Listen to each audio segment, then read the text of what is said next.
the one, the only, the founder of Oculus, the founder of Anduril, Luckey. What is Anduril, and how do you kind of like thread a needle through all the issues that you just described? And they said, oh my God, this is incredible. That was when I decided to drop out of school. What you say, like your story is so inspiring. It makes us like run through walls. We're in this situation where Putin basically bet, I can do whatever I want. And it's actually like the most passive aggressive insult you can make to humiliate a founder. What advice do you have for kids who are thinking about starting companies? For the people who hate Elon, it makes them angry. What did you get done this week? Hey everyone, welcome to another exciting episode with Aarti and Sriram right here. And we have somebody that we've been fans of for a very, very long time. And we want to get on the show for quite some time. And the one, the only, the founder of Oculus, the founder of Anduril, Luckey. Palmer, thank you so much for coming on the show. I'm stoked to be here. Oh my goodness. Okay, I'm going to ask you a very important, serious question, which has been asked very publicly last week, which is, what did you get done this week? What did you get done this week? It's such a great rallying cry. You know, it is. For people who are in on it, they can be motivated. For the people who hate Elon, it makes them angry. So like that's the best type of statement, is the people that are aligned with you, it further aligns them. And the people who don't like you, well, they're just not going to like it anyway. So what have I gotten done this week so far? Not that much. The week has just started. Yeah. But we've been doing some investor stuff, been doing some tech stuff. Totally candidly, and not I won't give away any names, but the fundraising environment's really, really challenging right now for a lot of companies. People are struggling to raise money. People who are closing rounds, the LPs are not making their capital calls, and then the rounds are nonetheless, even though the founders thought they crossed the finish line, and then the LPs aren't willing to sell off stocks and liquidate to make their capital calls, and boom, the rounds are falling apart. So I've actually been dealing with that. I've got some friends who have been struggling to raise, and I've had quite a few defense companies, mostly much smaller startups, look at Anduril, look at the fact that we've had so many successful acquisitions of small companies, say, hey, we should have a discussion. Maybe we could do more together than apart. And so that's what I've been getting done this week. Wow. That sounds like a lot. By the way, I love that Elon question because I think it brings the focus back on just the basics. Which at the end of the day, like, what are we doing? What are the bare basics of what we all, and I kind of cuts through a lot of the chatter. So it kind of appeals to a certain kind of person. Well, you know who it appeals to? It appeals to the same person who I think was energized by something that A16Z was pushing, which was, it's time to build. To go build. Time to build. There we go. Time to build. And I think you see it on T-shirts. You see people talking about it all the time. I think what did you get done this week is going to go down in history as one of those really, really powerful one sentence. I think so too. And I'm sure Elon never meant for this to go public and all of that. Like he didn't craft it with this PR plan in mind. But when Mark when he wrote Software Eats the World, I thought that was so inspiring.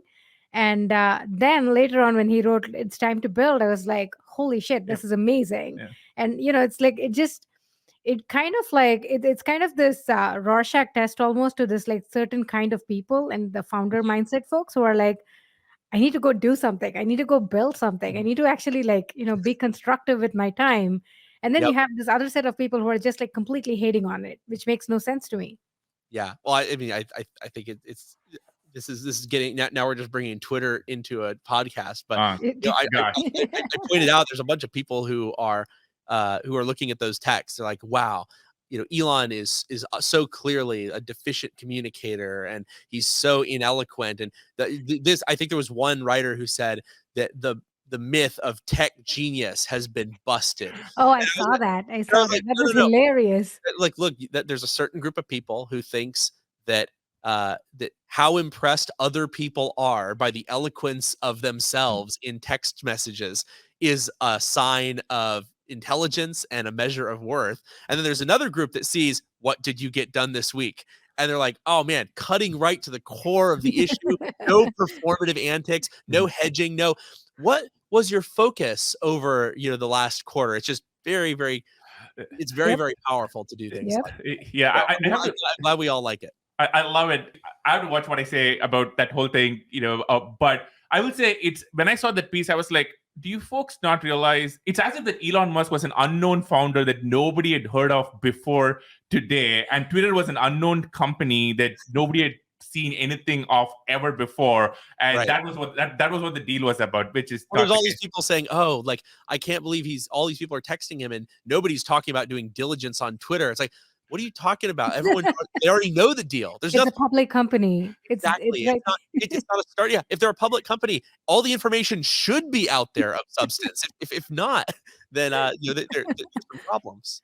yeah, I like it. Palmer saying all the things that I can't talk about it, but I love it. it is Okay, great. all right. Okay, we want to get a lot of this stuff because a lot of Twitter, lots of you've been in the news, but I want to go back all the way to the beginning. Now, the first time I ever heard about you was the early days of Oculus, right? And when I was reading about you, I was like, well, here's this teenager at the time who Yep. was deeply, in his house, in his garage, building kind of this DIY gear. So I want to kind of unpack, talk to me a little bit about your childhood, your upbringing. How did you get so curious about technology, VR, and just nerding out and building things?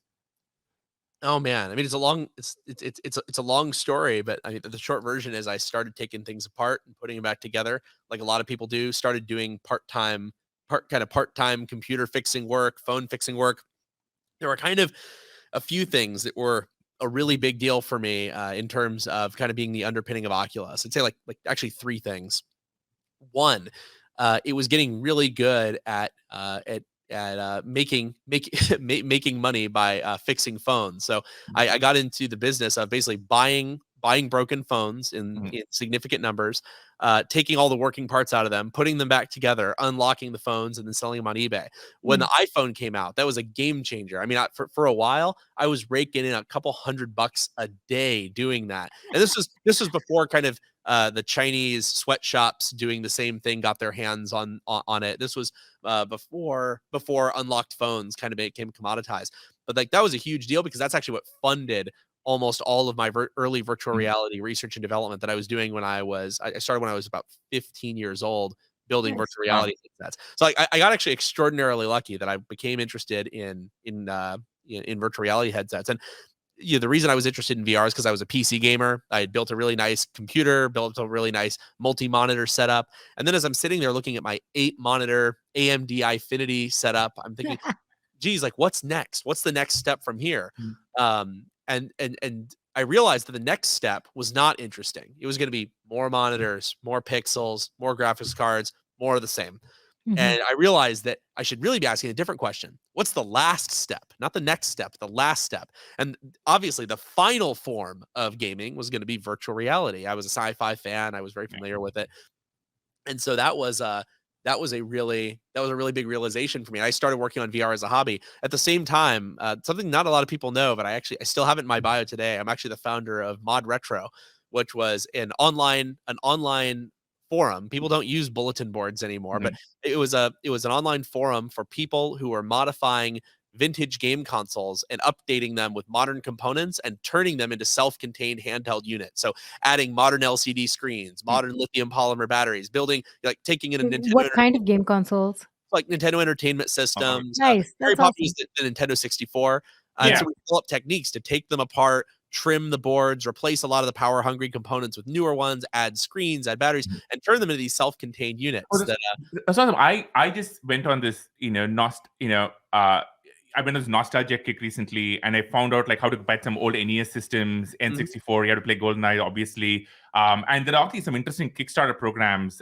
There's a startup which is trying to make more modern versions with all the games built in, so you're not like taking out the cartridge and blowing air and then stuffing it back in like all of us grew up doing. The game's actually really fun, right? Like you can kind of absolutely. Well, I mean, the limits of the technology, I think, actually, in many ways, inspired some of the most interesting game types that wouldn't have existed had there been endless technical freedom, kind of constraining the creative direction. But that was a really important part of founding Oculus that a lot of people don't realize. It was a community of people that were all learning about hardware, learning about software, learning how to do these things. And it was also a very collaborative community. There was no credibility in talking. There was only credibility in doing. And so the way you got credibility was doing things and not keeping it to yourself, but showing everyone what you were doing, how you're doing it, showing your work basically. And that was a really tight-knit group of a few thousand people who really were really fascinated by this hobby, spending a lot of time pushing it forward. And it was a thing where, we were able to make huge advancements as a group of basically teenagers with no jobs because nobody had been paying attention to it, a little bit like virtual reality. And a fun fact, almost all of the early hardware employees of Oculus were actually moderators on the Mod Retro forums. Oh, cool. It's kind of wild how that works. That was my network of people. Those were the people I knew, and I'm like, man, that's a guy who can get stuff done. That's a guy who can get stuff done.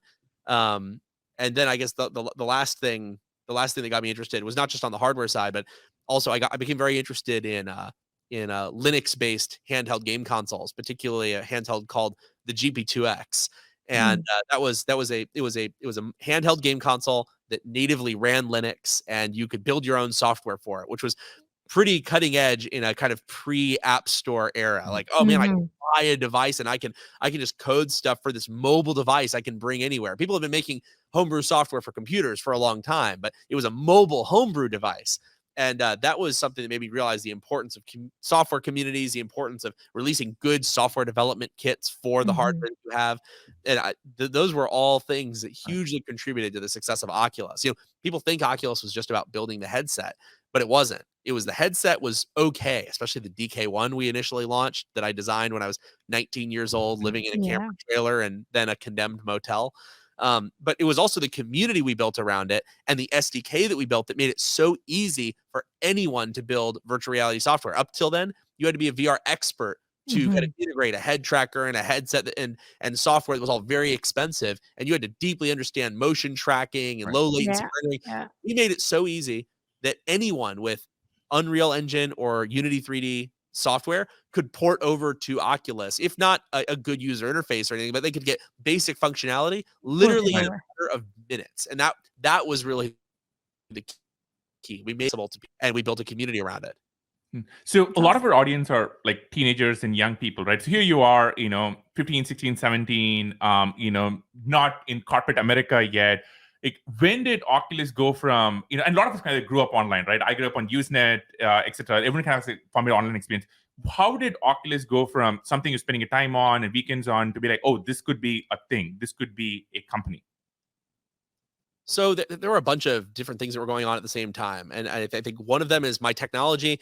I started working on it when I was 15, but when I was 19, I kind of had a few breakthroughs all at once and realized that for the first time, I had something that was not just cheaper than other VR headsets that were on the market that cost tens of thousands of dollars, but also actually significantly better at the same time. I was building headsets for hundreds of dollars that were better than headsets that cost tens of thousands of dollars. And there were a lot of things that I figured out, but I'd say the main thing that I did was design a headset fundamentally around doing real-time pre-distortion of the image rather than handling distortion of various kinds in hardware. In other words, replacing expensive optical components with free software on running on a graphics card. That was something that people had never really designed a headset around. People had said, oh, I'm gonna have a little bit of distortion correction, to make up for that last little few percent. People have been doing that in cameras, for example, for a very long time. But nobody had said, what if I could build a headset that had great field of view, lightweight, low cost, but it's going to have awful geometric distortion, massive chromatic aberration. And the only way that it can be solved is through massive pre-distortion of the rendered image. So that when it comes out, the lens on the other side, it actually looks correct. That was if not a brand new idea, certainly a novel one to actually get out to people. And so I decided that I was going to drop out of school. I figured that college would always be there for me. I had been going to school for about 3 years at that point. So I started going to college when I was 15 or 16.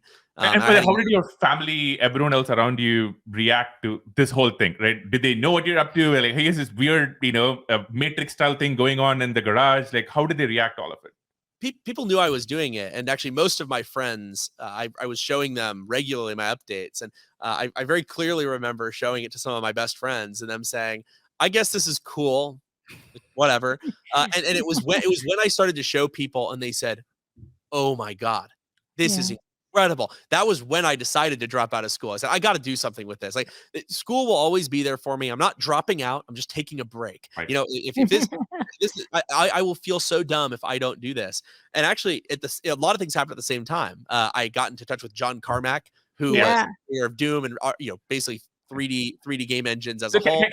I want to ask you about this because Yeah. John Carmack is a living legend to millions of us, millions of people. I was talking to somebody recently who worked with him, at Meta, and he said even today he totally redefines what it means to be productive for a single engineer. Like he can do the work of 200 people teams by himself. So how did you meet Carmack? And for a lot of us who haven't had the privilege of working with him, which you did, what do we as civilians not know about what makes him so special?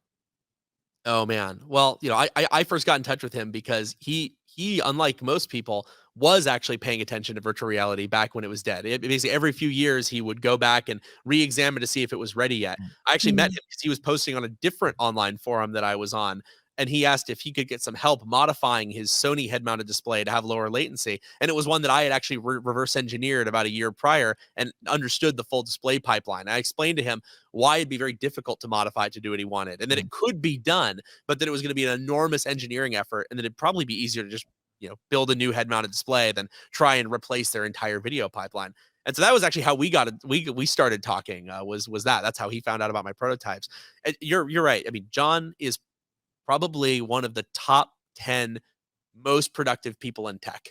And he is not recognized nearly enough for that. There's a lot of people talking about here's how you manage a company, and here's how you found a company. Nobody's talking about how John redefines, as you said, what it means to be a productive individual in a company. I think there's a few things. First of all, he's just an absolutely brilliant person. Two, he does not care if he upsets you. So I think one of the reasons he's so effective is he does not couch things. He does not hide behind, he does not sandbag. He will tell you exactly what he thinks, and he will tell you when you are wrong, and he will not do things that he thinks are wrong. And he will always do things the way that he is. And that can make him a very difficult person for some people to work with. You'll notice, by the way, that I'm couching things. See, I'm just and he would probably just say, I piss people off. They deserve it. No malice, but just a clear recognition that is an obstacle, and that is so powerful.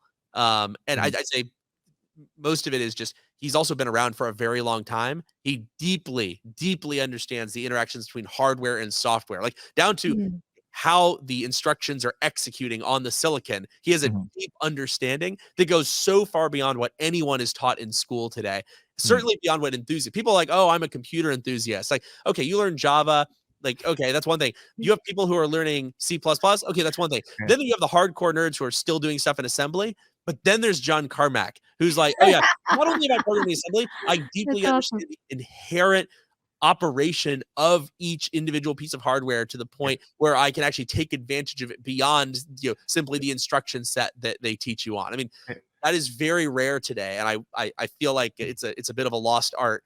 And John, one amazing thing about John is like we all grown up, we watched the multi-hour lecture. He was just on with Lex Friedman for 5 hours, and you expect him to be the best in the world at anything with the GPU. Like you get that.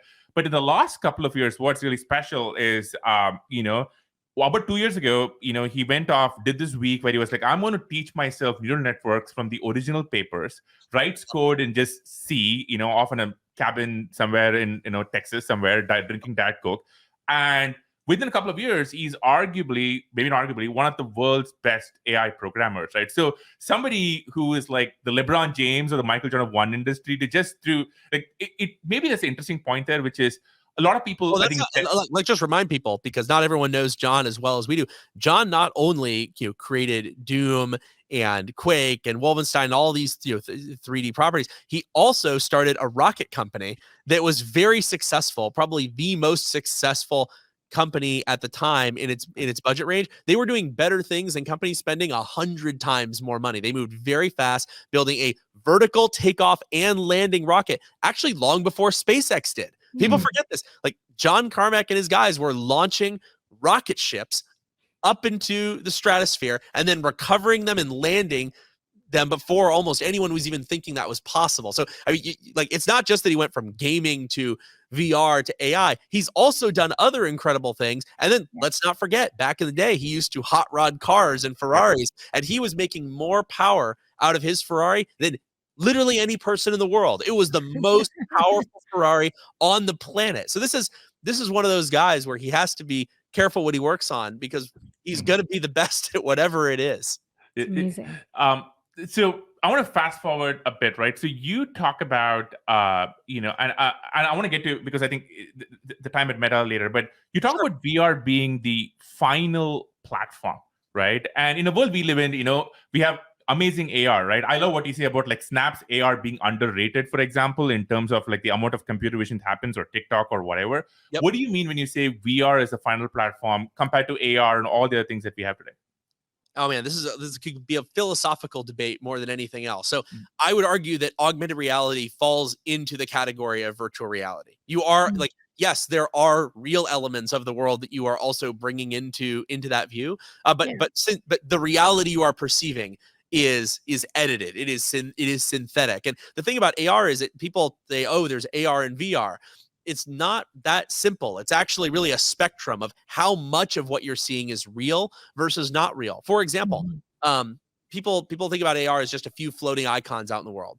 Well, what if I do something like take a real-time captured office from the other side of the world and I merge it with this office, and now a bunch of participants from those office are now sitting in my office, and vice versa.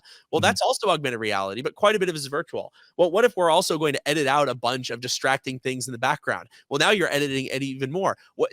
There's no point where it suddenly becomes, oh, that's not AR anymore. Now it's VR. Mhm. I mean, coming Mhm. from the other angle, you have VR, and you're in a fully immersive virtual world where nothing is real.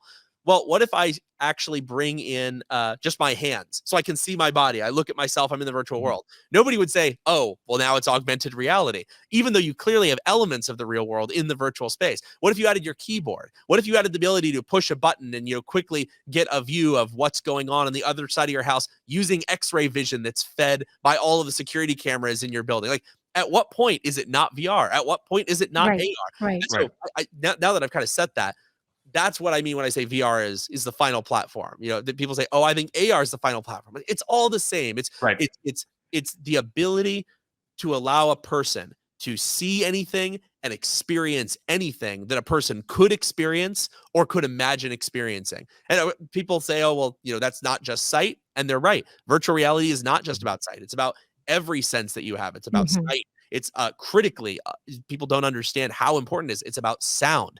It's also about touch and scent and taste. Those things are going to come later because I think they're just higher hanging fruit. The low hanging fruit Mhm. is vision and sound, and then you start to get into haptics. But that's the dream. It's the Yeah. ability for people to experience anything that they could experience in the real world and anything they could imagine experiencing in the dream world. And then if you can build that, if you can perfect virtual reality, there's so many things you never need to perfect Right. because it can wholly augment and replace that. Like, if you can perfectly augment all human perception, what in the world do you need a phone for? Why would Mhm. you ever constrain information consumption and input to that device? What do you need televisions for? It's just Mhm. on desktop computers, an irrelevant concept. Laptops. Maybe you want to have a keyboard because it's a superhuman input device, but in that case, you really want to get to a brain to computer interface. But like, okay, maybe keyboards won't be obsolete. Keyboards and Yeah. mice are pretty superhuman. But that's what I mean when I say the final platform. Once you get there, the only step after that is mind melding into the Borg, and we're all communicating directly brain to brain, which I'm not convinced will happen for partly social, but mostly technical reasons. We'll see. Yeah. Oh, well, and the singularity, but we'll get to. By the way, one of my favorite That's things right. you've said. One of my favorite things you've said about this topic is when some people look at VR, they look at the current state, and they're like, "What you talk about, the Matrix, Ready Player One, seems a bit far away." But you said how much time we have all spent, and all of us kind of flying a very different part of the world and Mhm. sitting in a conference room across a table with fluorescent lighting. Like, we don't need to do that anymore. I was like, yes, I get that. I would sign up for it. Because it's so much time, it's so much money, it's so much energy consumption. And people will say to me, "Oh, but Palmer, VR, let's say in the next 10 years, will never be able to surpass the experience of vacationing in Hawaii." Like, who cares? That's not what 99% of travel is. There's Yeah. so much business travel that occurs, so much so much necessary travel that could be replaced or at least augmented by virtual reality. And it's kind of a no-brainer that it's Yeah. going to happen. And when I said if we can perfect VR, there's many other things we don't need to perfect. One Yeah. of those is for example, travel. Like Yeah. it could be that we don't need to be able to jump around the world for business travel every day. It could be that we could just bypass that entire technological branch and focus on other things. I would like Totally. that. I would like that. I wanted to talk about Anduril.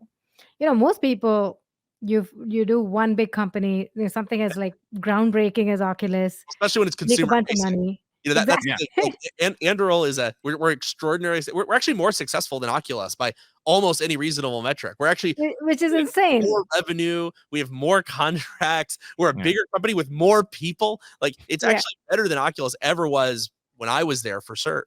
Yeah. But from a brand, people don't all know about it. Everyone knows about Oculus. Everyone has an Oculus Quest. Everyone's like, my grandson loves your thing that you made. Nobody ever says my grandson loves what you're doing at Anduril.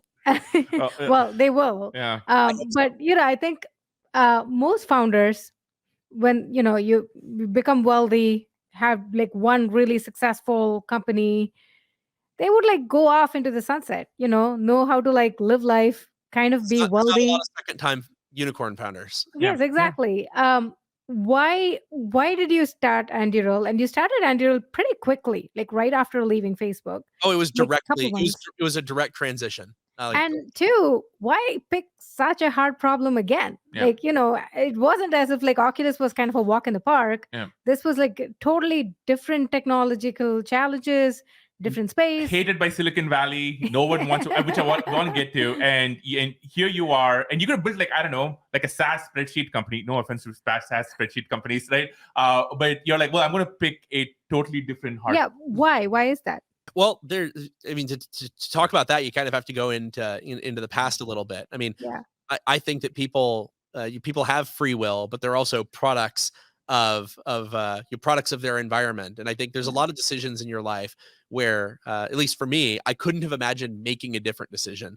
I really didn't even feel like I had a choice. It felt like I had to do a certain thing a certain way. Like the first example of that I can think of was actually when I was starting Oculus. I was deciding, was I going to launch a Kickstarter for the Oculus Rift, or was I going to take the offer that Sony had made from PlayStation Group to run a virtual reality research lab in Southern California that I would get to build up from scratch as a teenager? I mean, that was a wild offer. And then I'd grown my whole life up with this idea of like, oh, I want to run my own company. I want to do my own thing. I want to be able to call the shots. And I think, when I made Oculus, I had to drop out of college. I couldn't have imagined staying and not trying to start a company. And I also couldn't imagine going to work for Sony. Now, they then doubled the offer when I turned them down. And then I really had to think about it. But then I was like, you know what? I really don't have a choice here. Like, could I really go work for a corporation when I'm standing here on the precipice of what could be the most important technology in the history of humanity? And whether people disagree with me, whether it's true or not, but that's what I believed at the time. And because I believed that, I had to start my own company. It was the only path. And I'd say it was the same thing when I started Anduril. The important thing to remember is most founders, they sell their companies, they make their money, they go off into the sunset, and they feel like that's it. They have no unfinished business, no loose strings necessarily. In my case, I was fired. And so I was at the peak of my career. And then all of a sudden, I was fired. And I had people saying, well, Palmer's a one-hit wonder. He might have built up Oculus, but he clearly isn't a big company guy. He just can't handle the pressure when you get to real scale. He's more the type, he's a real good garage hacker, but not the kind of guy who can really, really build something. He sure got lucky. And that, I'd say. Did that piss you off? What pissed me off, and I mean, I had a chip on my shoulder. I was pissed off at all these people. And I don't want to make it sound like it was my only motivation. I'll get to my real motivation in a second. But like, I could not have retired. My ego would not have let me even consider it. I was thinking to myself, I'm going to prove them all wrong. They're going to see. They're all going to see that they were making a terrible mistake by getting rid of me, that I was not a one-hit wonder, that I was not just lucky, and that I was going to do it again, and I was going to prove everyone wrong, and I was going to rub it in their face. I mean, it was people often they try to couch things in the nicer version, where it's like I was just really inspired to move on to another adventure. But for me, it was partly spite. I was like, I'm going to show them, and they're going to regret it, and they're going to look like idiots. I'm really glad you're saying that. We've been through a fair share of like career ups and downs, but I meet a lot of founders who've been through. I've been one myself who've been through really hard times, Yep. when your investors don't believe in you, people won't invest, your Oh, it's employees are like tough. It disagreeing really with you, grinds on you. or whatever, like like the world is just like stacked up against you.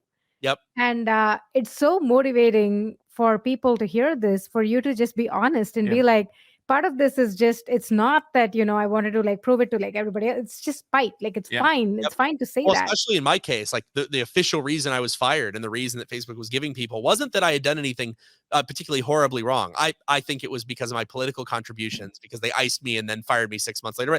Without getting into all of that, which we could do later if we want to, they were saying, oh, there just wasn't a place for him. The company's grown past him now. So it's actually like the most passive aggressive insult you can make to humiliate a founder. It's like, oh, well, they were great. We're really, like, if you look at the statement they made when they fired me, it was like, we're really grateful for his contributions to the early days of Oculus and kickstarting the VR revolution. It was so dismissive of me as anything but the guy who barely got it off the ground.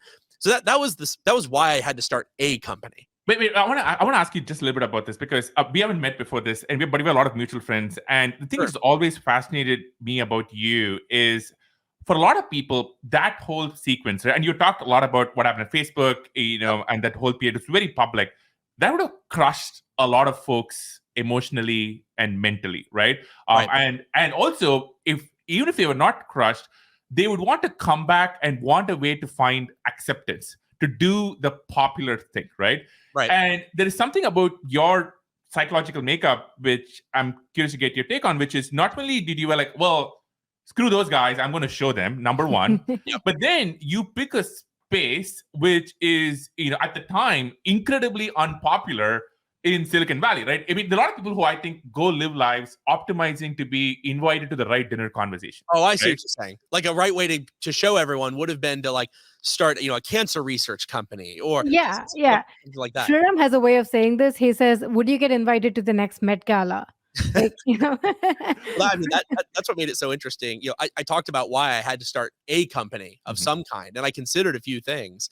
But the thing that I settled on was national security, because I thought it was the most important problem that I could work on. And in particular, it was one that I didn't see my peers working on. I didn't see other companies solving the problem. I felt like we were in this unique period where, for the first time in history, big tech companies were refusing to work with the military because they were totally beholden to our strategic adversaries. Like, Apple can't work with the US military in any meaningful capacity because 95% of their manufacturing is in China. And whenever they've tried to pull even a tiny percentage of it out of China, China's threatened them to in a way that would basically destroy their business overnight. 100 billion in cash reserves that they've got, that's not enough to destroy the impact of China deciding they don't want Apple, the largest company in the world, to exist anymore. And this is true across Google. It's even true across Facebook. I mean, I really felt deeply passionate about this. Wait, why? Where did that come from? Were you always interested in national defense? Where did that come from? Oh man, well, I mean, there's like I said, people are products of their environment to a certain degree. So there's a few things. One, I think I had always kind of been very supportive of the military, been supportive of the idea of having a strong military that can deter conflicts from happening in the first place. Because wars typically happen when one side underestimates the power of the opposing side. There are, of course, people who will wage illogical wars that they cannot win for ideological reasons, but those are the exception, not the rule. In general, if you can be strong enough that they are scared of you, then they won't fight you. And that's true even if you're weaker. You don't have to be stronger than them. You have to be strong enough to make yourself a prickly porcupine they don't want to step on. And so I'd always kind of believed this. And actually, people don't know about this, not because it's secret. It's just the media doesn't talk about it much. Before I worked at Oculus, I worked in an Army-funded VR research lab, the ICT Mixed Reality Lab, on a variety of different military-funded VR projects, including one called BraveMind, which used virtual reality exposure therapy to treat veterans with post-traumatic stress disorder. And that was actually where I first got exposed to how behind the Department of Defense was on a lot of this technology and how big of an impact the right technology could have. And that was something that stuck with me for a long time. I made friends who are in the industry. But I think where I started to really become concerned was when I sold Oculus to Facebook, moved up to Silicon Valley. And then once I was in Silicon Valley, realized that culturally I was in a place where people thought defense was terrible, that it was morally reprehensible, that it wasn't something you could work on. And there were all these financial incentives for companies to not work with the military so they could maintain access to Chinese capital, Chinese manufacturing, and the Chinese market as a place to actually sell stuff. And so all of those were kind of driving me. And then I guess also, I've often looked back and like, what was really influencing me? I'm like, well, also a lot of my favorite media characters growing up were weapons manufacturers, and so that probably, I was a big Iron Man fan. Going further back, I don't know, you ever watched the anime Yu-Gi-Oh? The trading card game. No, Yeah. I have not. Well, one of the main characters is a guy named Seto Kaiba, who actually runs a weapons manufacturing company and then pivots into building virtual reality simulations and holographically projected card games. And I've always thought it's very interesting where he was like my favorite Yu-Gi-Oh character when I was like 8 years old. And now I've ended up where I built a virtual reality company, and then I've pivoted into being a weapons manufacturer. You wonder, like, did I really have a choice in any of this, or am I just, executing whatever routines are left over from when I was 8 years old? One is like, it's interesting because you point, and one of the things you pointed out, like now obviously it's popular, given what's happened in Ukraine and what's probably going to happen. For a sec, like this was actually part of my bet. Like you asked, why didn't I do something that was popular? Part of this was that I knew that defense was unpopular. But I knew that I could do something that was punching way above my weight, working in an area where not enough people were working on it. And I was certain that it would become important and that people would understand the importance at some point. Like, I didn't just look out at the world and say, I want to build weapons. I said, look at the world around us. Russia is going to invade Eastern Europe. It's very clear. It's so obvious. Putin's saying he's going to do it. Look at what's happening with Taiwan. You have China explicitly saying, we are going to invade Taiwan. We are going to take over their semiconductor industry. You have all of these belligerents all over the world threatening Western democracies. And I don't want to sound shallow here, but it's the truth. I think if I had known that defense was unpopular then and would basically remain this unpopular backwater where I could make a lot of money, I wouldn't do it. But I knew then, I said, you know what? I'm going to build a defense company. We're going to build the tools that defend Western democracy against these aggressors. And one day they'll all see that this actually was the best thing that I could do. And then it's like what you said. Now it's the current thing. Ukraine happened. Everyone thinks it's the coolest thing. Everyone wants me to speak at their conferences. And all the people who were shitting on us are all of a sudden either saying nice things, or at least nobody's saying really negative things about us. I mean, there was a Bloomberg story not 2 years ago. This was while WeWork was imploding and Uber had just had all of their leadership blown out by their investors. And there was obviously a ton of controversy around that. And then Bloomberg puts out a story. It says, Anduril, the most controversial company in tech. I'm like, are you freaking kidding me? At that time, we weren't even building weapons. We're building security systems and surveillance drones. Like, oh yeah, this is the most controversial thing anyone could possibly be doing. And of course, nobody would ever write something like that today because there's. You just have to look at what's happening in Ukraine. Obviously, obviously with Apple and Google, I totally get the exposure to Chinese capital and markets, but a lot of these also come from internal employee revolts, right? Yes. I forget, Google has had, I forget what the project was called, but there's a project which is like. Right. And which had I think some internal employee revolts happen. I think other big companies had variations of this happen for sure. Why do you think the employee bases of these companies seem to be so against defending the USA? So I've evolved on this issue. I'd say like 5 years ago, I would have given you a different answer. So I'll tell you the answer that I gave back then, which was these people don't understand the importance of national security. They're totally ideologically broken. They're stuck in this kind of ideological bubble where you're not allowed to say that you support the military. And so that leads to people thinking that must be how it is, especially younger people coming out of college. Right. Since then, I think my thinking's evolved. One, I've realized partly as a result of the Maven debacle, I think most tech workers actually are pro-military, even if they're not willing to say it. I think that what you basically have is maybe 9 out of 10 tech workers would agree that the United States military should have a stronger military than Russia or China. It's actually not that debatable. But what happens is you have this very vocal minority that is very vocally anti-military, and then executives at these companies are able to use those employees as a smokescreen for the media and say, you know what? We're listening to our employees. who say they don't want to work on weapons technology. Now, of course, they don't listen to them on benefits or unionization or diversity quotas or any of these other things that employees are pushing. So, but on this one issue, for some reason, they happen to be aligned. The thing to remember about Maven is Google pulled out of Project Maven when it became public that they were working with the military on an AI program in a relatively small capacity. And people made this huge deal. They said, "Oh, thousands of Google employees signed an open letter calling on leadership to pledge against military work." Well, that represented less than 1% of Google. And so I'm not sure if that means 99% of Google thinks opposite, but it sure means that only 1% is willing to actually take any effort. Sign a petition. Every time there's this story about one of these big companies which says there's an employee revolt, it's usually, if you divide the number of people writing the petition or protesting by the number of, it's like it's a tiny percent, right? That's right. And I would love to see a headline which says 0.05% of this company says X, but that's never exactly that, and that's what puts it into context. It's thousands of people sounds like a lot. When you say, oh, it's actually a fraction of a percent, people were saying, oh, dozens of employees are resigning over the Maven work. It's like, well, wait a sec. Google has literally thousands of people a week in churn alone. So all you're really telling me is that at least 1 or 2% of the people who churned this week decided to mention the Maven thing as one of the reasons. It's just meaningless. And so the other thing that you have to remember is that a lot of the people who signed that agreement are not U.S. citizens. And I'm not saying this in a xenophobic way, but in a rational way.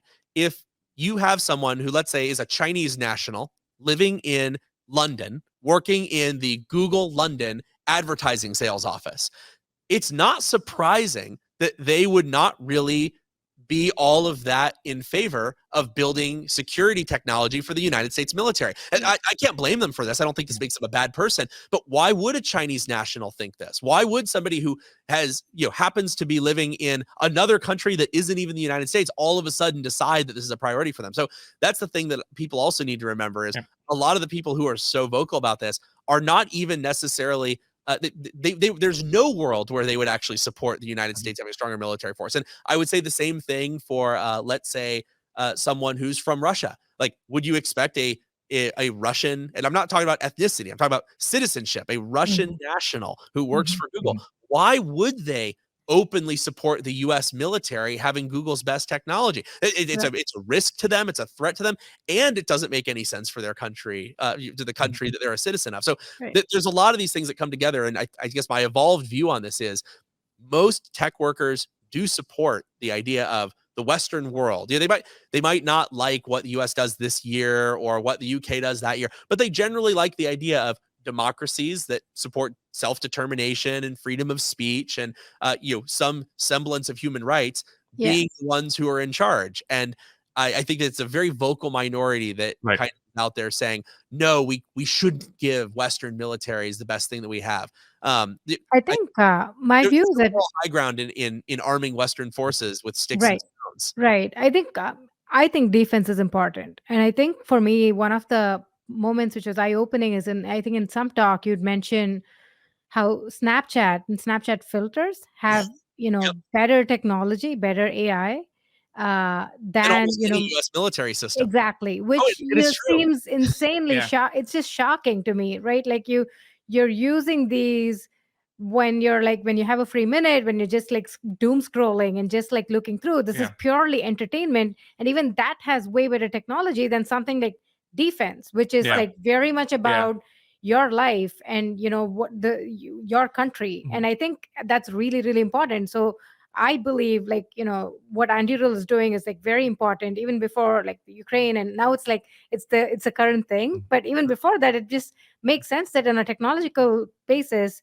we need to have the right kind of tech for defending ourselves. Well, and the right people working on it. It used to be that our best people in tech were working with the military, either directly or through companies that did work with the military. I like General Electric and Ford.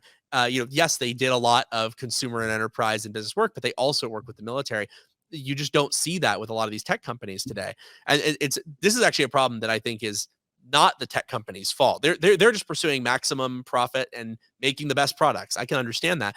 The problem is that the government has become completely incompetent in growing small defense companies into large defense companies. We used to be very, very good at this. Sam Colt started with nothing and then armed the entire Western world. They say, God made man, but Sam Colt made them equal. Let's dig into this a little bit. So for a lot of us listening to this, and even us, like we work in Silicon Valley, our exposure has been the FANG style companies. Our model of DC is kind of opaque. We don't work there, right? So for good reason. Yeah, we just far away. It's not, we haven't spent a lot of time there. And so what would like the folks who are listening to this, like a Facebook engineer or a Google PM, what would they not understand about the way defense companies work and the current state of the technology landscape there? Well, most defense technology companies work on a cost plus basis. They get paid for time and materials and then a fixed percentage of profit on top. And that incentivizes a certain type of business that is low margin, low risk, and very low investment on their part. And it also means that the incentives are totally perverse. You can often make more money by taking longer or designing a more expensive system, or even just running late and running over on all your costs. You'll actually make more money because your money that you make is just a percentage on those costs. It was a model that made sense during World War II, when we needed to basically hijack the entire U.S. industrial machine and make sure that these companies didn't go bankrupt building things that they had no idea how to build and no idea how to cost. But it doesn't make any sense in a modern, mostly peacetime scenario. And I think what the government has done is created a world where tech workers, they don't understand how the defense industry works. And that is a little bit of a problem. But the bigger problem is that the employees who do learn how defense work don't want to work in that model. They don't want to go to work in a prime who has those incentives because they're slow. There's a lot of morass that they have to grind through. And also, you basically can't be successful as a defense startup founder unless you have massive resources, massive structural advantages. I mean, here's what it really boils down to in a couple sentences. Since the end of the Cold War, 35 years ago, before Anduril, there were only 2 unicorns that had ever been created doing work with the military: Palantir, SpaceX, both founded by billionaires, which means investors write them off. Other than that, literally no unicorns at all in 35 years, even though it's a massive industry, because the government has allowed consolidation to happen and allowed 80% of the business to go to a handful of these large primes, and startups just don't get grown by the doing anymore. So compare that with any other industry. There's like 4 mattress companies that are unicorns in the same time period. There's dozens of fast casual dining companies, hundreds of mobile app companies, hundreds of financial technology companies, hundreds of biotechnology unicorns, at least 100 gaming unicorns. So if you're a smart founder who does look into how the industry works, you're going to conclude, well, gee, I'm not going to start a defense company. I can't build things of scale, and I'm not going to be able to recruit the people I want. Investors like A16Z, for a long time, they would look at defense companies and say, look, it doesn't matter how good your team is. It doesn't matter how smart your people are. There's literally no examples of non-billionaire success in defense in 35 years. Why would I bet that you're going to be the one to crack the code with the government and make it happen? And so smart investors don't invest, or at least didn't invest in defense. Smart founders didn't start defense companies. And then smart employees wouldn't go to work for defense startups because they know their equity is not going to be worth anything. And I wish I could say Anduril proved all of that wrong. Say, like, how does Anduril, this is my great segue into Anduril, right? Like, what is Anduril? And I think how do you kind of like thread a needle through all the issues that you just described? Well, I mean, we learned a lot from Palantir and SpaceX, and it certainly didn't help that, like the founders of Palantir and SpaceX, Anduril was founded by somebody who had just sold their company for billions of dollars. I mean, that's helpful not just on having money to start and having credibility to start, but also helpful on the fundraising side. You can pitch less on here's why you should believe in my company, and more on the, hey, I made you a lot of money last time. I'm only asking for a little bit of money this time. Appeal to the capitalistic instincts again. Well, I mean, a lot of investors, they say we don't invest in companies. we invest in people.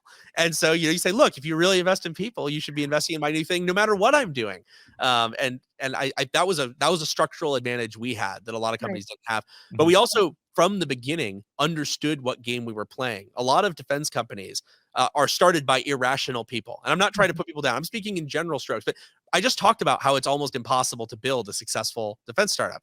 That means the people who get into it are doing it for irrational reasons, not in their rational self-interest for finance, but because they are patriotic. They want to help the warfighter. They want to work on something that matters, that's cool, that they will feel meaning in.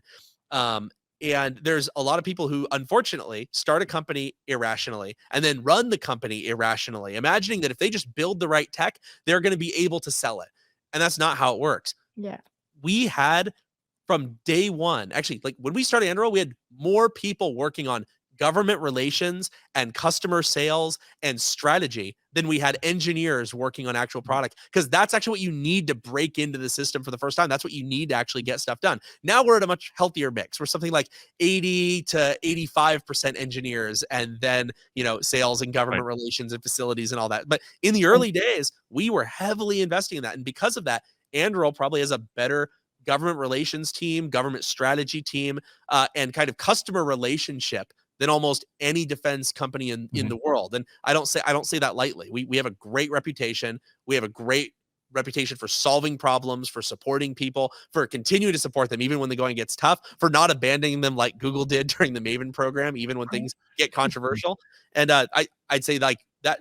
I forgot exactly what you asked, but like were your early employees a lot of people who had worked with you before? Is that how you were able to bring them over?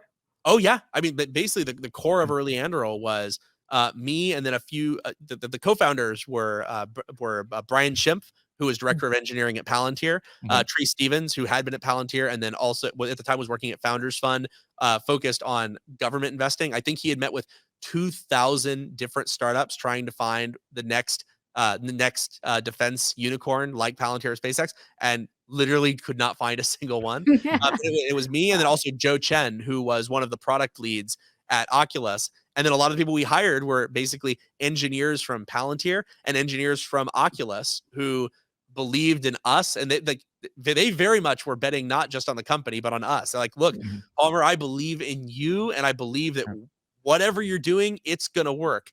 And it was the same thing with Brian Schimpf and Trey getting a lot of the people to come on board from the Palantir side. And those are advantages most startups don't have. They can't point and say, I have literally made billions of dollars building a technology company before. I know how to do it, and you can be in on the ground floor. I mentioned earlier, I wish that I could say I kind of cracked the code of building a defense startup from nothing. But remember, I'm just another guy who sold his company for billions and then started a defense company. Right. Yeah. If you want to look at it that way, we were the third unicorn, and I wouldn't say the problem has been solved. Like, if you don't have the advantages that we had, it is still very hard to break into government sales. Okay, I want to get to some real serious stuff. Right? Anybody who emails me, I'll give you some secret tips, but it's not as easy as 1, 2, 3. I love it. But I should have a shout out. Catherine Boyle, who's a mutual friend and at A16Z, is an investor who invests in this space. So, she was an investor in Anduril and believer in Anduril even before she joined the firm. So there we go. There we go. Shout out Catherine. Multi-firm Anduril believer. There we go. Yeah, that's awesome. So I want to get some really serious stuff, right? Russia and then China. But let's talk about Russia first. So you were on the ground in Ukraine quite recently. That's right, just a few weeks ago. And so what did you see, right? Because I think a lot of us kind of process what's happening through the news and through the visuals. What did you see on the ground? What do folks like us may not realize? Where do you see this headed? Okay, well, working backwards, where is this headed? It's headed in a bad direction right now. I can't talk about everything that I saw there because there's a bunch of stuff I saw I can't talk about. Anduril, I wasn't just there to be a looky-loo. We've actually been involved in the Ukraine war since the second week of the conflict. So we had hardware and software products there almost as soon as things started, as fast as we could get them in. And I was actually there to deliver some more hardware and also train a bunch of Ukrainian army operators on how to best use it to go after the Russians. So it was very much a work trip, not a tourism trip. But it's worth noting also, this wasn't the first time that I had met Zelensky. Zelensky actually reached out to me back shortly after he was elected, years before this, because he read a Wired magazine article about the work we were doing with U.S. Border Patrol. And he said, hey, I've got a border security problem. It's called Russia. And we really need technology so that we can see what's coming across the border, be able to provide targeting information when they do cross the border. And it's worth remembering that at the time, the U.S. position was that Russia was not going to invade Ukraine, and they didn't want to let Ukraine buy our technology because they were afraid that it would provoke Russia into doing military action against Ukraine and other European nations. And it's wild because Zelensky, years ago, he knew this was going to happen. He says, they are going to invade. It is going to happen. We have to get the technology so that we can deter them because we do not have what we need to stop them right now. And if you don't give us anything, they will invade. And so when people ask me, wow, 2022, what a year. Who could have predicted this? My answer is President Ukraine. It's a point you also make about Taiwan, which I want to get to later. But did you meet Zelensky then? Oh, yeah. So I met Zelensky in New York to talk about that and to try to get him some of our technology. And ultimately, we couldn't do it because of the factors I just talked about. I saw him again while I was in Kyiv. So I went a few places in Ukraine, a few different sites we were training, and then spent time in Kyiv doing a whole bunch of different stuff. Okay. There's a lot of things that I could talk about, but I'll talk about two things specifically. One, they have rebuilt extraordinarily quickly. Like the city definitely has some areas where you can see severe damage, but they've actually repaired most of the damage. People are out, they're running restaurants, they're running businesses. Like it does not feel in Kyiv like a war zone anymore, which is, it's pretty incredible that basically the second the fighting stopped, they immediately started rebuilding. They didn't kind of say, oh, well, this is just, we're just going to live with kind of, this brutal bombed out part of the city. They said, no, we need to show that we're resilient and that we're going to bounce back. And I think they've done it.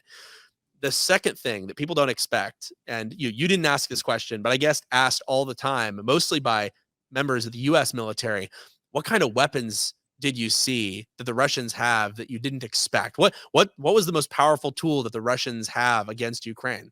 And going over there, I would have initially said things like electronic warfare systems, counter drone systems, long range precision fires. Coming back from Ukraine, it's something totally different. It's actually the full control of the media that Russia has in their own nation. That is the most powerful weapon that they have. Something that when the conflict first started, I kind of believed that everyone who was from Russia going into Ukraine must have understood that they were a monster on some level, that they knew they were going in there to kill civilians and in an unjust war that made no sense. After going to Ukraine, I've realized, after talking to a lot of people and hearing a lot of stories, the people who were in that first wave, the people who were going in the very beginning of the conflict where Russia was just flooding Ukraine, most of them actually thought that they were going to Ukraine to liberate oppressed Russians from Nazi rule, and that they were going to be rewarded with parades and feasts and celebration, not just from Russia and Ukraine, but the entire world. They thought we were all going to say, oh man, great job, guys. You really did a good thing in this case. And that's because Ukraine had been demonized in the Russian media as this kind of monster that they were going to liberate, and that all the people of Ukraine wanted this, that they were so oppressed and they could not wait to return to Mother Russia. This was all the way to the extent of I heard stories of Russians being pulled out of burned up armored vehicles, and in their bags, what did they packed? 2 or 3 days of food and their dress and parade uniform and shoes. They really thought it was going to be over in a day or two and they would be throwing a parade. While I was in Ukraine, something that I saw personally was a Ka-52 attack helicopter that had been shot down over an airfield where we were doing some stuff. And going through the wreckage of it, there was actually a guy who had his supply bag was full of a few days of supplies, some dress stuff, and then an entire bag of condoms. And so this guy, he's thinking, I'm going to Ukraine. What problems am I going to have? I'm going to need a lot of condoms. I mean, that was the level of delusion that these people had going in. And it's like, how could they believe this? It isn't because they went to Ukraine because they thought they were the bad guys. They thought they were the liberators. The good guys, yeah. And so I look at that, and I think at this point, most Russians understand that the dynamic, they're still being told that Ukraine is awful. They're still being told that they're Nazis and that there's all these people who are really Russians and they wish they could get out from under the thumb of the evil Zelensky.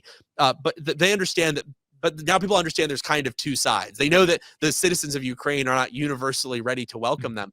The reason that I bring this up is the most surprising thing I saw and the most dangerous weapon that I saw is that I see parallels to what is going on in China. People are saying, well, how is China going to pull this off politically? If they want to invade Taiwan, how are they actually going to do that and not lose the mandate from their population? And one only has to look to Russia to see what will happen. If Russia was able to convince their people to put their lives on the line for this crazy lie that they were going to be thrown parades and having sex with a bunch of women, immediately after a 2-day invasion, what are they going to be telling the Chinese infantry forces? I imagine something similar. They're going to tell them, you're here to reunify Taiwan. They all actually want they want to be reunified. They all believe that they're part of China. And you just need to go out there, do a quick special operation, and it's all going to be good.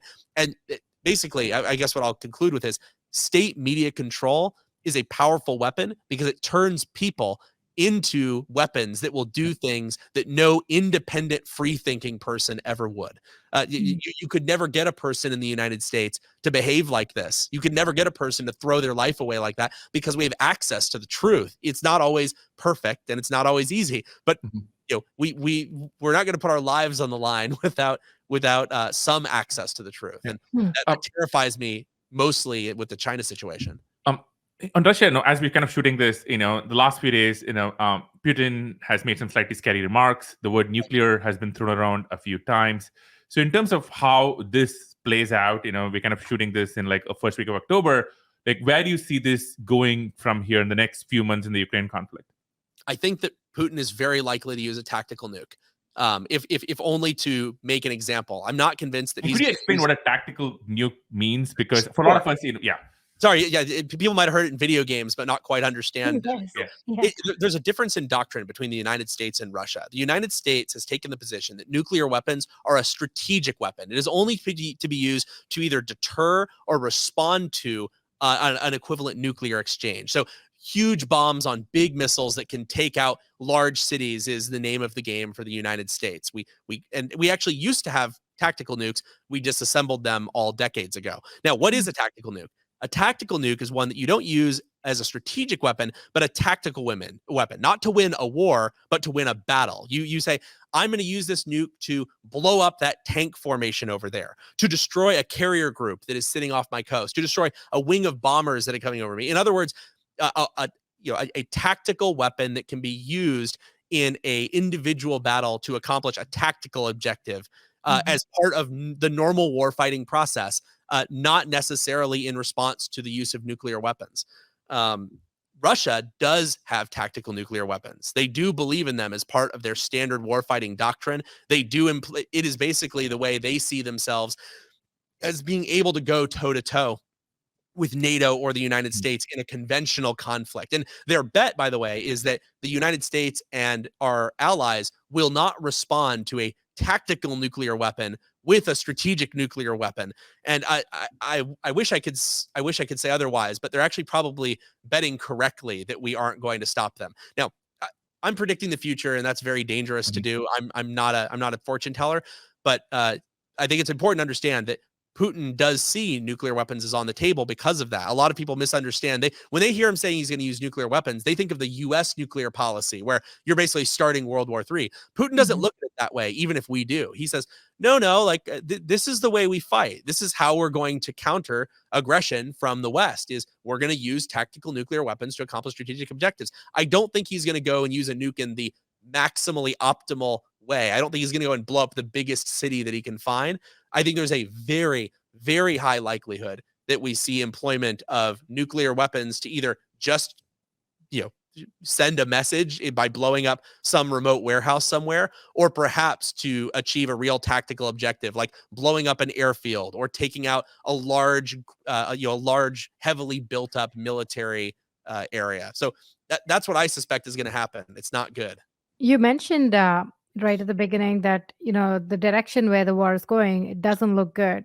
This is, I'm guessing, a part of it. What did you mean outside of this particular, the nuclear part?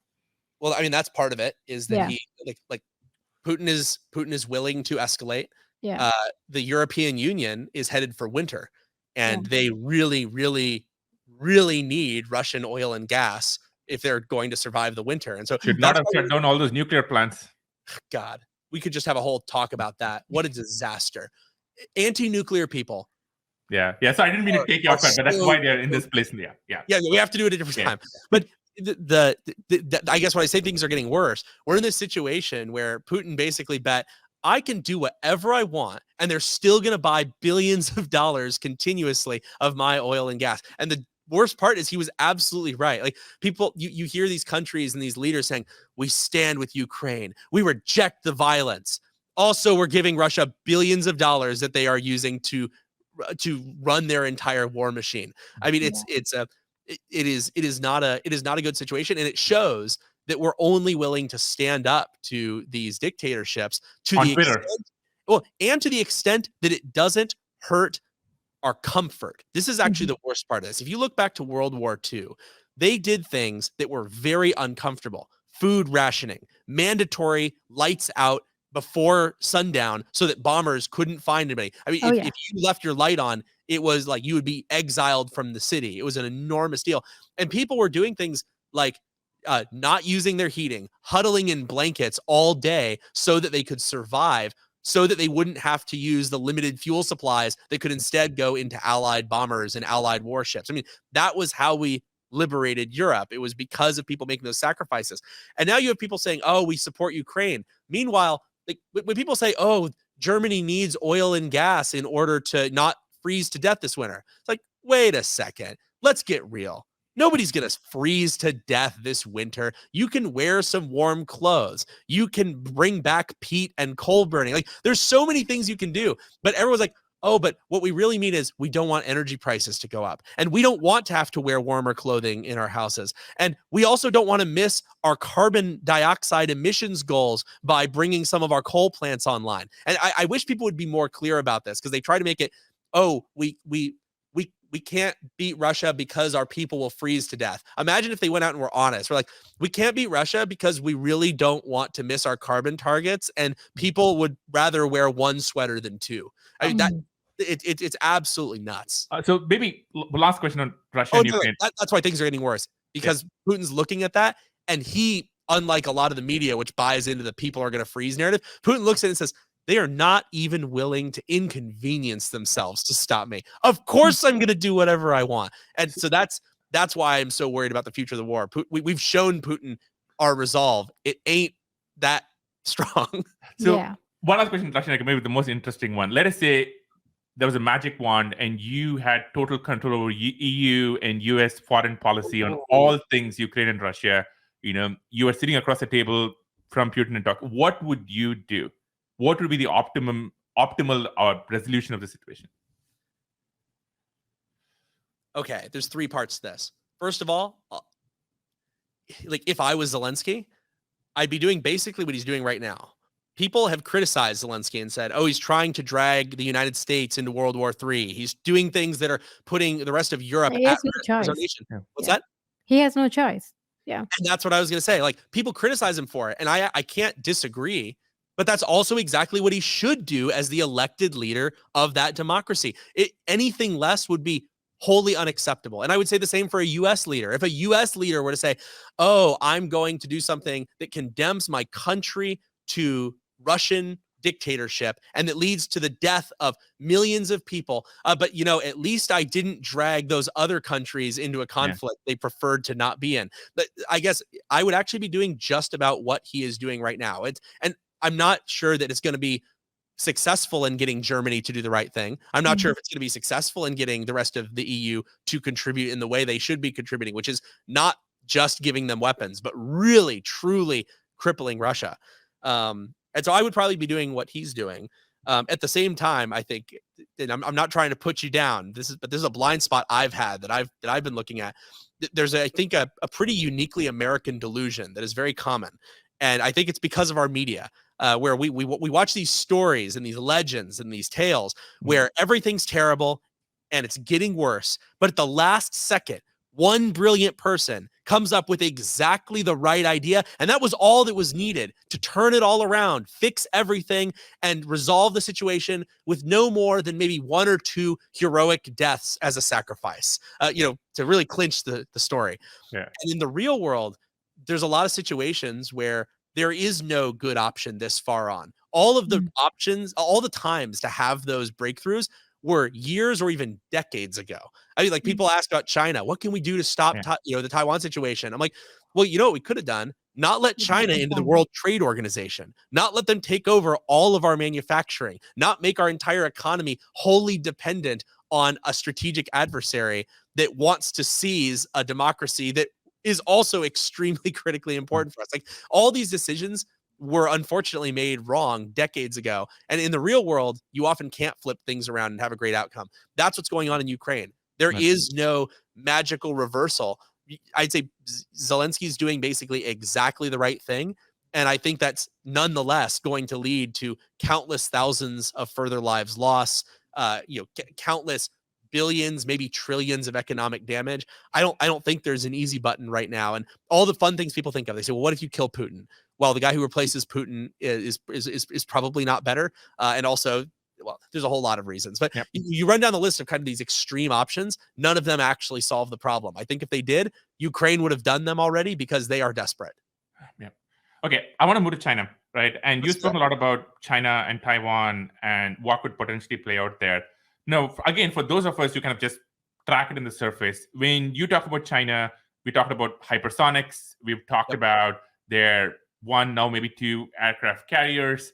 I'm curious, what if the China-Taiwan thing were to play out? How would it play out? And how do you kind of sum up the sort of the forces and the capabilities of all, China, Taiwan, and maybe the other parties involved? Well, it's worth noting that because this is not a given, it is people assume as a given that Taiwan is gearing up as best they can for that conflict. That is not necessarily the case. And you'll notice I'm hedging a little bit.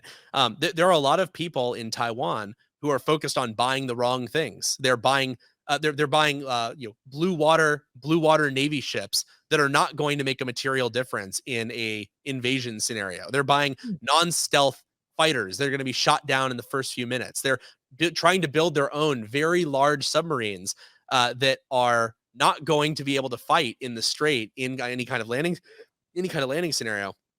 And this isn't just my critique of Taiwan. This is a domestic critique that many Taiwanese have, is that their government is not agreed on what the right solution is. And if you really want to get into conspiracy world, which we might as well, there's people who think that a lot of people in the government don't necessarily want to maximally deter China. They have to appear strong on China. It's not politically viable to say, let's buy no weapons, but it is politically viable to push for the acquisition of weapons that look good and fly well in parades and, look super awesome during air shows, and then won't actually deter Chinese aggression. So I think that's one issue you have to realize is Taiwan in many ways is not doing themselves many favors. And I forget his name. There was a Taiwanese billionaire who recently said he was going to be committing hundreds of millions of his fortune to buying small weaponized drones and other asymmetrical advantages that they're not investing in enough on the government side because he doesn't think that the government is going to build them. So that's worth noting. In terms of how this is going to play out, here's my personal theory, and it's worth noting this is not the consensus of the intelligence community nor the DoD. This is my own personal theory for how it plays out, which I think is reasonably informed, but not perfect. So this is not necessarily gonna happen, but I'd say it's more likely in the other scenarios. I do not think that China is going to do an all-in-one massive large-scale invasion of Taiwan all at once and go and take all the ports and all of the airfields and then raise the flag a week later.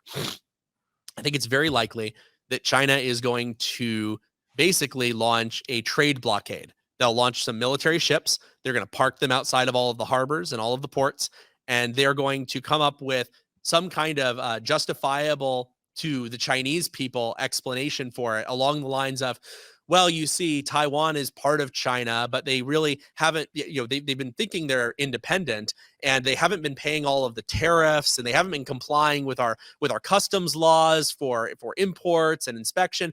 And so this is a trade blockade. This is a domestic internal Chinese issue. We're going to put our warships not to fight war, but to enforce our customs and immigration and tax law. And this is really an internal affair for us to make sure that they really get in line, kind of putting a lot of pressure on them, pretending that it's not military action.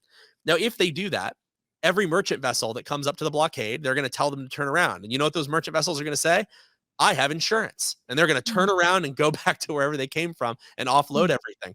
And so in this way, China could actually starve Taiwan of money, resources, food, the ability to connect with the broader world. And at the same time, make it less likely that Taiwan's allies are willing to start a shooting war. Like if China rolls in and starts bombing cities in Taiwan, I think that that's the most likely scenario where the United States and our allies, our citizens, will demand action. They'll say, we need to get our asses over there and protect these people. But how many people are willing to see the United States fire the first shot of aggression in what China is representing in the United Nations to be an internal trade dispute? Are we really going to blow up a destroyer over China doing a blockade? And so I think it's actually that would be a smart move for China, and it would allow them to try a bunch of diplomatic pressure to force Taiwan under their thumb. And then if that doesn't work, they now get to fight against a much weakened Taiwan that has no money, no fire in their belly, and probably a lot less infrastructure to wage war with. Wow.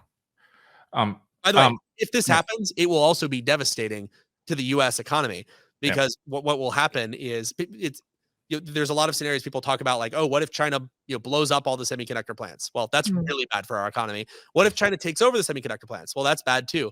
What if they blockade everything? That's also really, really bad for us. And actually, perhaps one of the worst situations is that China says, oh, it's a trade blockade, and then Taiwan is still allowed to export semiconductors, but only into China, only for goods that the Chinese government wants. Like, they could basically starve Taiwan, and as they starve Taiwan, still reap the benefits of their semiconductor industry while denying them to the rest of the world. Basically, China's in the driver's seat almost no matter what scenario you imagine. One last question on China, which is, oversimplified. This kind of, I would say, the Peter Zeihan school of thought, which is the U.S. projects naval power. We have more aircraft carriers than anybody else, maybe most people put together. And that kind of like a lot of kind of the traditional U.S. Projection of power comes from that. There's maybe an alternate school of thought that things like AI, hypersonics, a lot of those will lead to asymmetric warfare in the future. So what is kind of your quick take of like AI, hypersonics, maybe a few other things in there, as opposed to having, a Top Gun style aircraft carrier parked outside somewhere? I think that the second category you talked about is going to make that first category obsolete. Like if you look at the idea of a carrier group, it used to be nigh on impenetrable and unbeatable. But if you look at the war games that the United States runs, which by no means are worst case scenarios, they'll say like, oh, we're going to have 6 incoming sea skimming hypersonic missiles, and we lose most of the time, but sometimes we manage to hold it together. There's no reason to limit that to China. If China's really, there's an old saying: if you're going to go for the king, you best not miss. If China really is actually going to do a toe-to-toe conflict with the United States, they're not going to send 6 hypersonic missiles. They're going to send 300. They have the manufacturing capacity. They have the workforce. They have the raw materials. They don't need to limit themselves to. And guess what? People say, oh, well, those missiles are shitty, and 5 out of 10 of them are going to fall into the water on the way. Okay, fine. It won't be 200. It won't be 500 that make it. It'll be 250 of them that make it. I mean, God. See, that is. And one of the reasons this hasn't been done, it's not just because we couldn't manufacture them. It's because you can't command and control them. You can't have them working together in an intelligent way. You can't really do this with manned systems. The thing that enables you to use large numbers of munitions together in an intelligent way is artificial intelligence and autonomy and local networking, not long distance remote piloting. And China's really good at that stuff. They have civil military fusion, where their best companies that are working on this tech, not only are they working on military technology, they are required by law to do so. In China, you cannot say that you're not going to work with the military. It is not a path available to you. And so we talked earlier about how Snapchat has better AI in their app than, it's just doing, AR mustache emojis.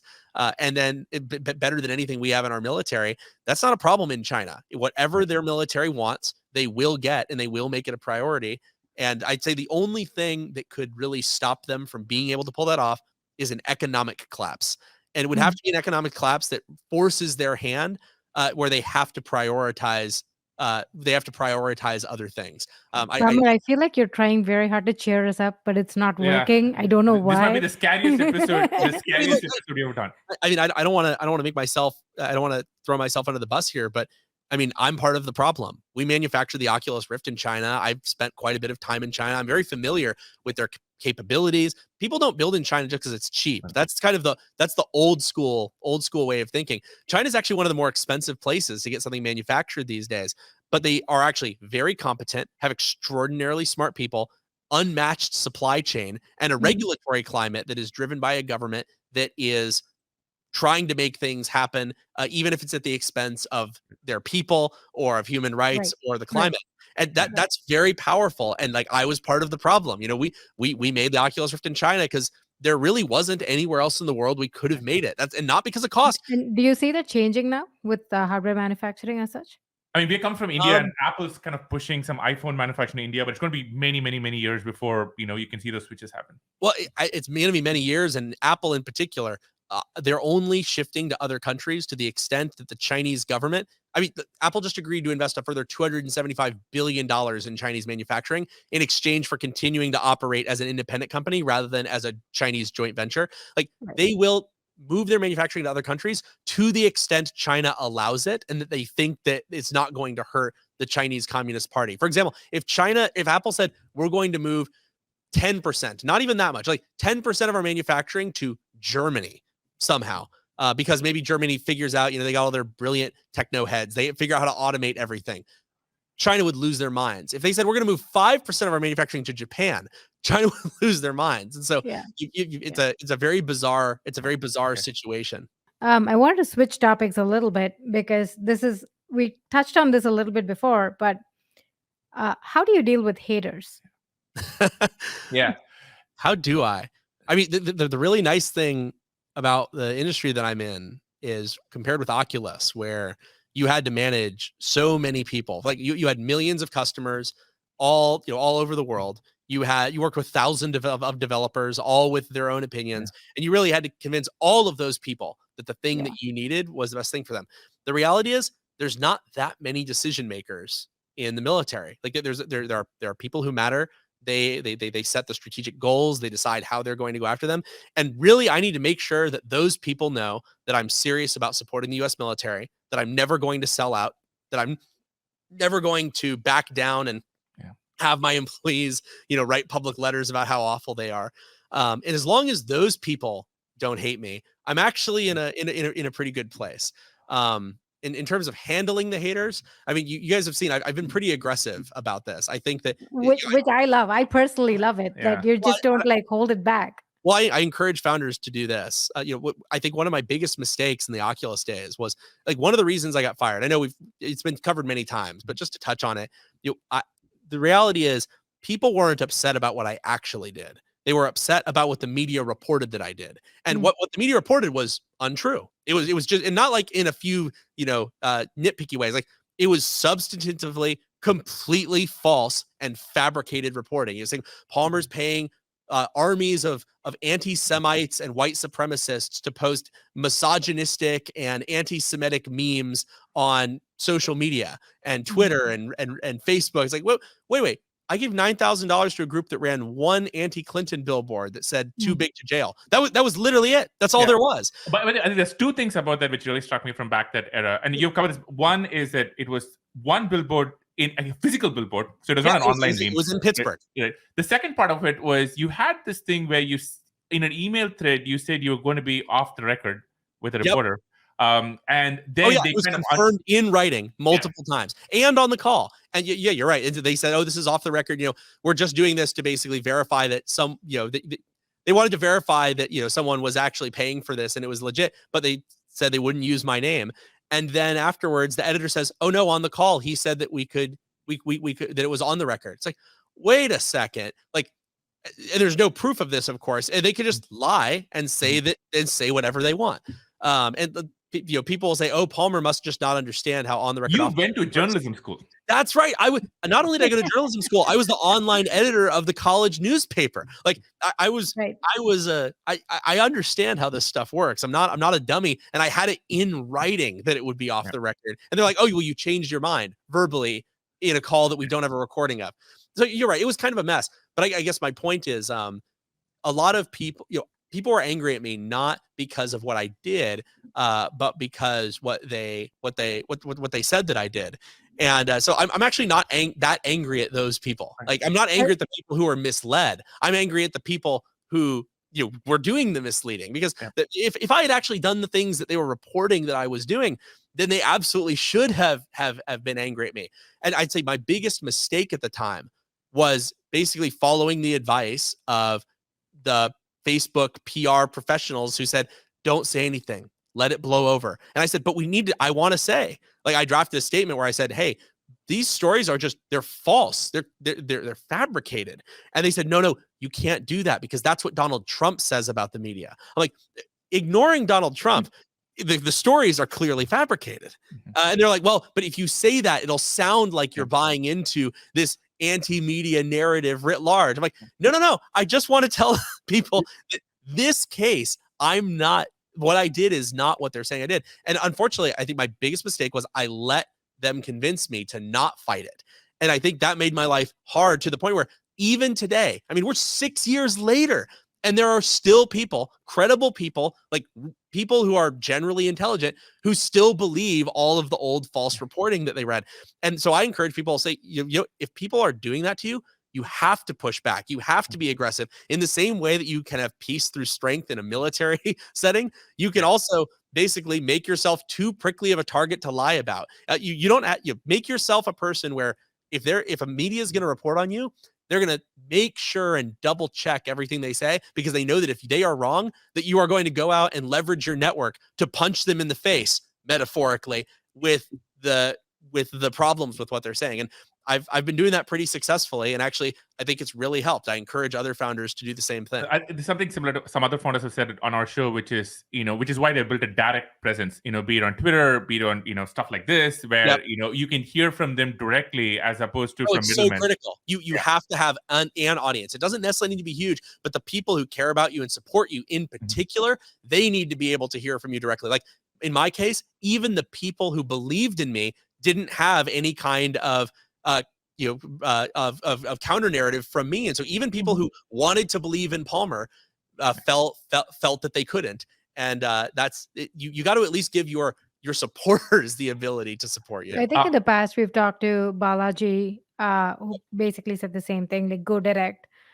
We talked to Brian Armstrong from Coinbase. He even had like the mission statement, all of that within his company, which at that time was like controversial and groundbreaking. And now I see a lot more founders do that. I mean, Elon does it too. Tesla doesn't have a PR department, and maybe controversially, but I have to bring it up because if we're talking about the king of direct communication, there's really only one, and it was the last president of the United States. I mean, in the modern day, it's clearly a good way to get your side of things out without being mediated by somebody who doesn't necessarily have your best interests at heart.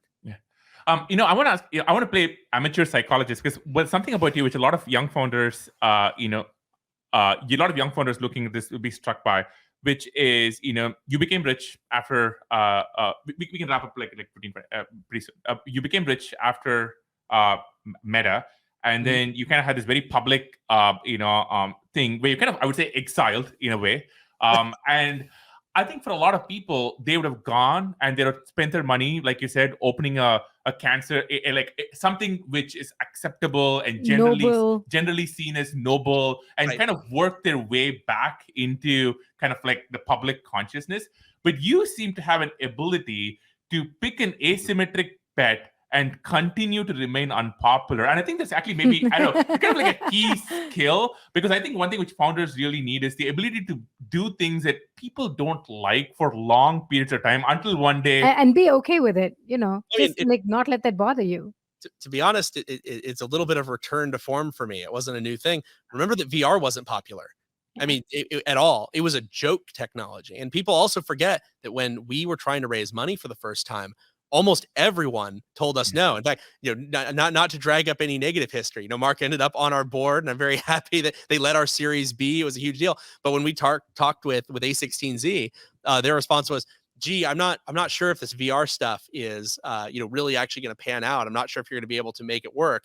But if you succeed, we would love to support you in the future. And then, of course, we did get through a lot of technical barriers, and they did end up leading our Series B. So really glad that happened. But there was a time where VR, it wasn't cool with investors. It was very hard to raise money. It certainly wasn't cool with the public. And people look at kind of our explosion at the beginning with Kickstarter. That was a bunch of weirdo, hardcore niche gamers. Like we found 7,000 people willing to give us money. But I mean, that was the biggest VR success story in history. So, working on unpopular things, of course, people didn't really hate you for VR. I guess that's the difference. But, working on something that people thought was a dead end, because there were people who thought defense is bad, and a lot of people thought, oh, it's a backwater. You just can't succeed. It's just this kind of cost plus contracting morass. And that really felt to me the same as I had felt in the early days of Oculus, where people, they just didn't understand where it was going and how important it would be. Yeah. I considered two other things. I considered petroleum food products to solve the obesity epidemic, and then also private prison reform by starting a nonprofit private prison chain that would only charge governments after the prisoner had served their sentence and remained out of prison for 5 years. There's a wide variety of reasons I didn't do those things. It basically boiled down to it was going to take many, many years of lobbying to make it happen. It wasn't a technological problem in either case. It was more a marketing problem in the case of petroleum food and a lobbying problem in the case of prison reform. And as I looked at all these problems, like I actually still think those are worthy problems, but I felt like national security wise, I felt like we were just like the world was sitting on top of a bunch of dry powder and it was ready to go up in flames. And I was going to feel like an idiot if I didn't do some part to be a small part of it. And unfortunately, Ukraine happened earlier than I expected. I'm praying that Taiwan doesn't have the same thing happen. Yeah, makes sense. One final question before we wrap. A lot of people listening to our show are young kids, founders, or people who want to be founders. Love the kids. And they come in and they listen to our show because they get people like you come in and talk about how to build companies, how hard it is to build companies, how to persevere, how to be unpopular and be okay with it, all of that. What advice do you have for people, kids who are just about to start out, have ideas, don't have ideas, but just thinking about starting companies? Well, I feel a little bit like a kid myself some days. I just turned 30 like a few days ago. So I'm no longer a whiz kid. I'm a whiz man. You're over the hill, Palmer. You're over the hill. Well, the thing is, I've my whole career, I've been Palmer Luckey, the implausibly successful young person. And now I'm just Palmer Luckey. He is successful. That's and for the people who actually are still kids, I guess a few things. One, don't trust your friends and your family when they tell you, what your passion, when they say, oh, you're so good at X or Y or Z, you should follow your passion, because parents in particular, statistically hugely overestimate the abilities of their offspring. You need to go and find people who are not tied to you. So find mentors, find whether it's professors or or hobbyists, find someone who can objectively grade you on what your strengths and weaknesses are, because you don't want to waste time pursuing something that you like doing that you are not necessarily really cut out for, especially if you think you're better at it than you are. That's a very dangerous path. And maybe it means you decide to get better at it first. But I see a lot of founders who think that they're better at something than they are. And you see that when they're talking about the strength of their startups, like, I'm really good at X, Y, or Z. And then you look at their design, you're like, I don't think so, man. And it's important to know that. I guess the second bit of advice would be, be careful who you trust. But in general, the job of an executive is to make yourself obsolete. If you are the best person in the company at doing something, you've probably been negligent in your hiring process. And this doesn't apply in the very early days. In the very early days, everyone wears hats. Like, don't feel like you can't do anything when you're 10 people.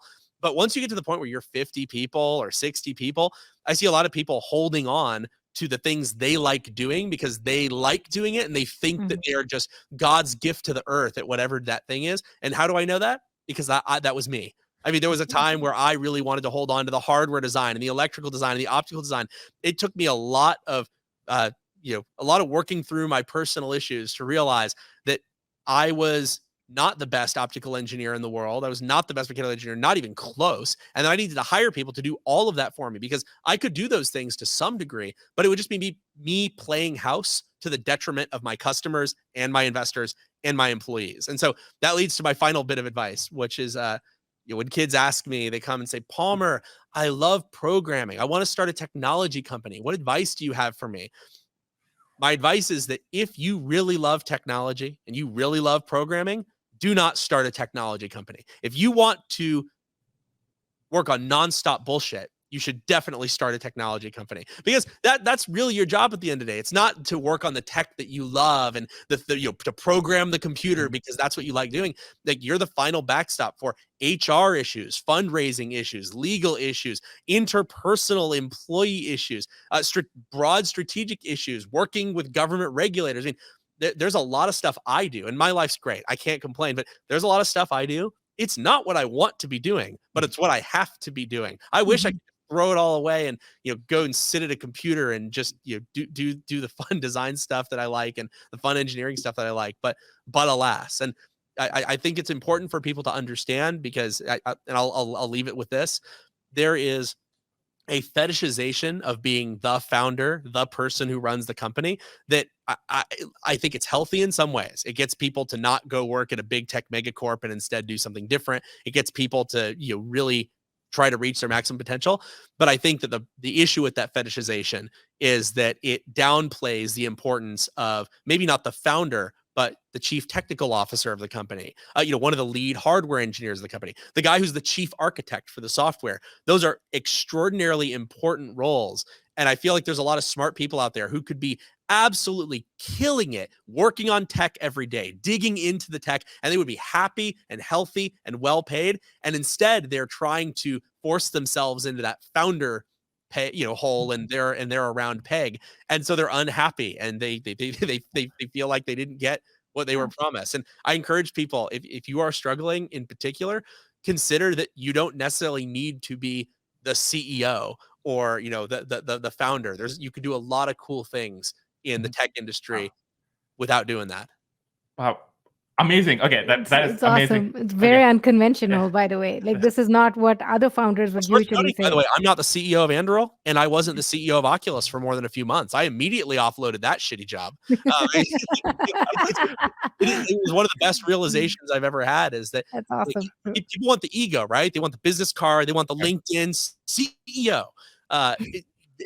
You should only be CEO if, remember, if you really want to be the chief executive officer, is that what you think of when you think the word executive and the duties associated with the word executive? Is that what you get excited about in the morning?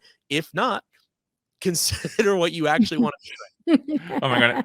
Palmer, okay. This was amazing. I want to say two things. Number one, your story is fantastic. In an alternate timeline, a lot of alternate timelines, you would have disappeared off after what happened in Meta. But to see that comeback, go and build another amazing company, that's just remarkable. And someday when this movie of your life is, done, this is going to be an amazing narrative arc. The second thing is, we get a lot of people on the show, but I think what you're trying to accomplish is something anybody who's watching who cares about the force of democracy, freedom, and all the things, and maybe they don't even live in the US, but I think large parts of the world, people would probably want you and people like you to succeed. So it just. And I think finally, as founders and founders watching this, and as a founder myself, what you say, your story is so inspiring. It makes us run through walls. I was listening to your other talks, and it's just so inspiring to see what you do and how you're so curious about really fundamental foundational things, and you're just willing to just reinvent yourself over and over again. And I think there's just a lesson there for people who are starting out things and trying something new. Oh yeah, got to know a lot. You got to know a little about a lot. Oh my That's how you succeed. I love it. Okay, So Palmer, awesome. this was amazing. Thank you so much. Of course. Thank Bye, you. everyone. Subscribe to the YouTube channel, The Good Time Show by Aarti and Sriram.